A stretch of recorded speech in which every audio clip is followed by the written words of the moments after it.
What's up, everybody? Um, well, we are not in the mountains today. We didn't go camping.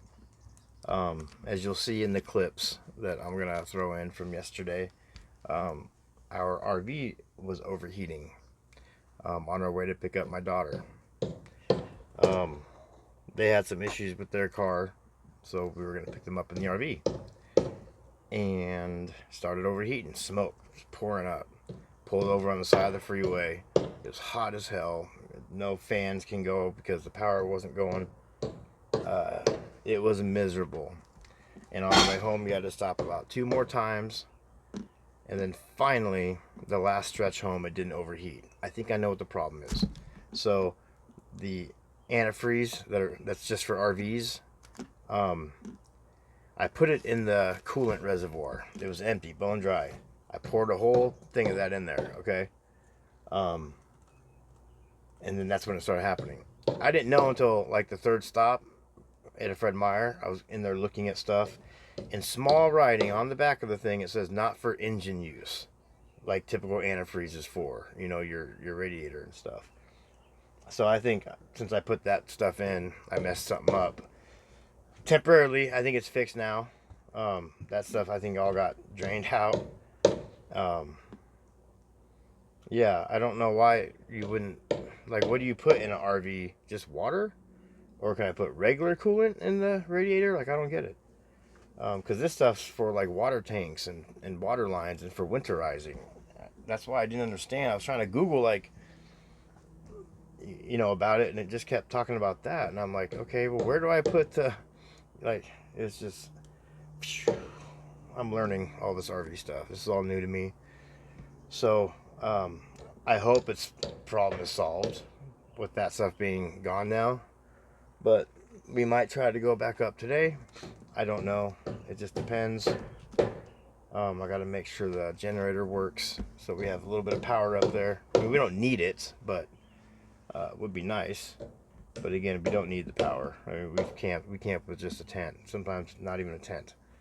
So yeah. So I was hoping to upload some video or something. And today we got my car towed over to where we're parked at on the property, so it's out of the way. Our old tiny home just got moved. Sad to see it go. Been busy. This is like the first time I've been able to grab my phone and just do a quick little update. So, my 30th day yesterday, sober, I got to spend overheating and sweating and just, I was overheated as well. It sucked. But, it's an adventure. That's what me and my son, we always call our bad luck. It's adventure. If I didn't have bad luck, I'd have no luck at all. Like, I swear to God, nothing. My motorcycle, the brakes are going out on my bike. Um, so I'm riding with no brakes, pretty much. That's scary and it sucks, but I don't know what to do right now. I've applied it so many places. Um, it's ridiculous. But being a felon makes it a bit difficult. Not impossible though, but um, it's just tough right now.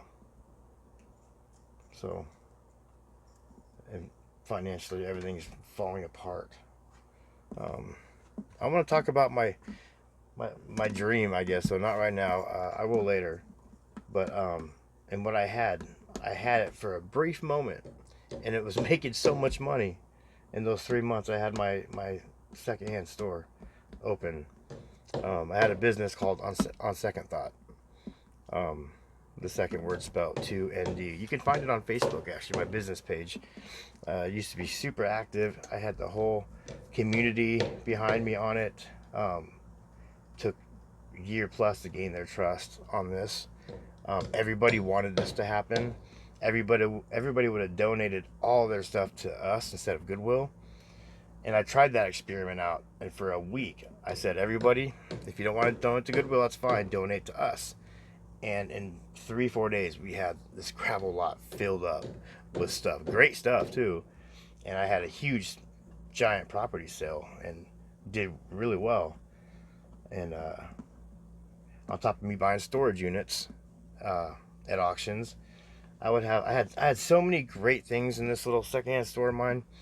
I had 6 storage units full of inventory. I had stuff. I had customers all throughout the day coming in and out, in and out, in and out. And for 3 months, I was able to pay all 6 of those storage units, my rent, all my bills, everything.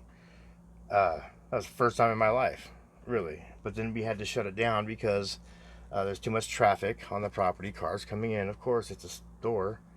Uh, and because it's agricultural land, we couldn't have a thrift store on the property. So I found a place next to Chevron in Buckley. Perfect spot for lease. Went and did a tour, talked to the lady. She agreed on $1,500 a month for the first year, $2,000 a month after that. I said, okay, give me a couple weeks so I can get all the permits and licenses, everything good to go. I come back. I had a guy I knew. He wanted to be like a silent financial partner, right? He was going to pay the first 6 months rent on this place, sit back and just collect 25% or 30%, whatever it was going to be, you know, and just let me do it. And he went there with 6 months rent money. The lady backed out. It was an Asian lady. Not that it has anything to do with anything. I don't even know why I brought it up. Maybe because there was some complications with us talking, I guess, language difficulties.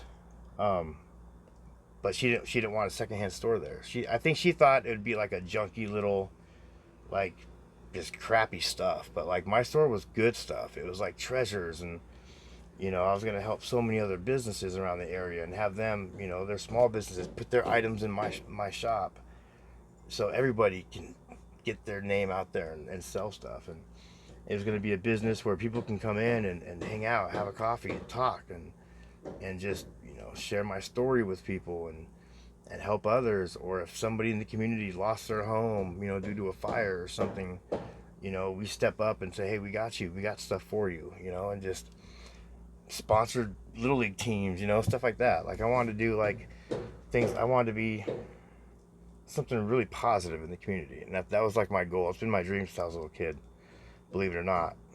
um, and I was talked into by my landlord to, you know, like, be an entrepreneur, like find something you love and make money doing it and start a business. And that's what I did. Then he was all against it after I quit my job and like started a business. um, and then I don't know if he got jealous or upset because I was in 3 months making like decent money, and his business was still struggling for after years. I don't know, but it was great. So I'm still looking to do it. I just haven't had the means or way yet. But anybody out there interested in being a financial partner, or want to hear more about what I'm talking about, I've done my homework on this. I have a friend in Pennsylvania that opened up the same thing that I wanted to open up, and second or third month he said he was already making $9,000 a month. Um, and thrift storing right now is big business. Like all the Gen Z, all the young kids, that's all cool to them now. You know, back when I was younger, it was like you were poor and you shopped there, and it was not shameful, but like, I don't know. Most of you my age probably know what I mean. But nowadays, it's like the thrift stores are packed, and in my little town, everybody hates the Goodwill up here. They don't like them at all. They would rather donate their stuff elsewhere, but they have nowhere else to donate it to. I would be that guy. Like it's a gold mine waiting to happen. I'm not even joking, and it doesn't even cost really any money except for a couple months rent on a spot.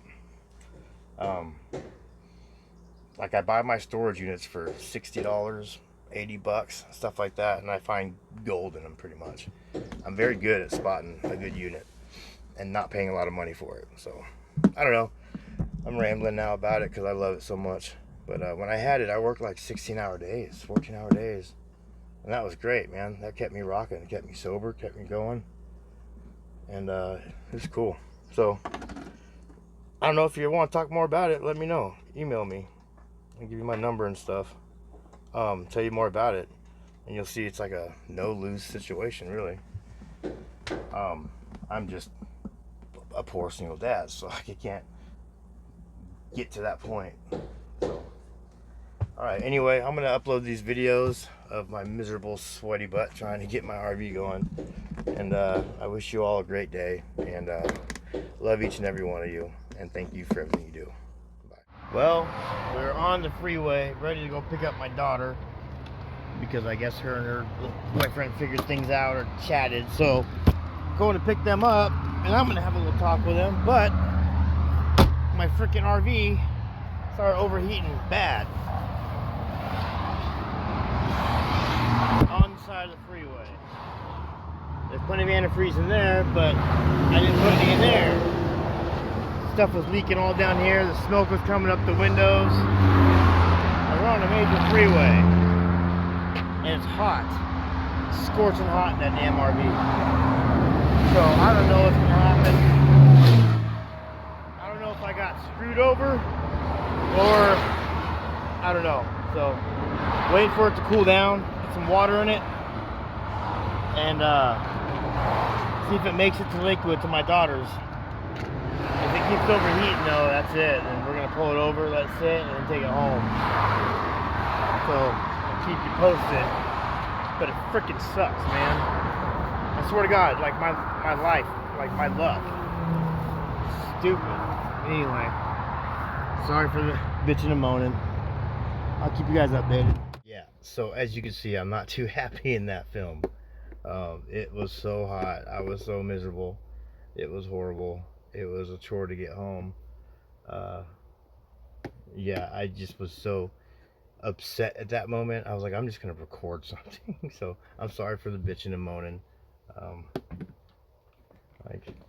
But it was kind of necessary, I thought, at that point. So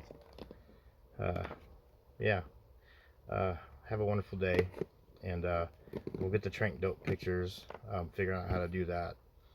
And if you guys have any you want to send me of any trank dope wounds that you have, or anything going on that you don't mind sharing the photos, I won't share your name. But the more people see these, maybe you could scare some people away from it. So let me know. Appreciate you guys. And I'll comment, and I'll send you my email. Or you just email me. It's danielbradford1106 @gmail.com. So, alright, y'all. Have a wonderful day.